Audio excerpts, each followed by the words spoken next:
స్వామి వైవస్వత మనువుతో ఈ ప్రపంచమంతా ప్రళయకాలంలో నశించిపోతుంది. అప్పుడు మళ్ళీ ప్రజాసృష్టి చెయ్యాలి.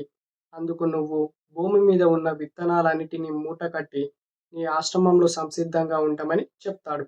అప్పటికి 9వ రోజున వర్షం కురుస్తూ ప్రపంచమంతా నశించిపోతూ ఉంటది. ఒక ఓడలో సప్త ఋషులు, మహానుభావులు, కారణజన్ములు ఉన్నారు.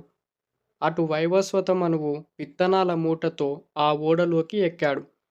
శ్రీ మహావిష్ణువు మత్స్య రూపంలో ఆ పెద్ద పెద్ద అలల సముద్రంలో ఈదుకుంటూ వచ్చాడు.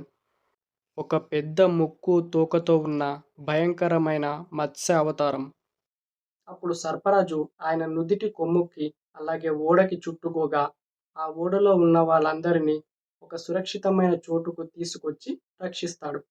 ఆ తర్వాత సోమకాసురుడనే రాక్షసుని వధించి వేదములను తిరిగి బ్రహ్మదేవునికి అందిస్తాడు.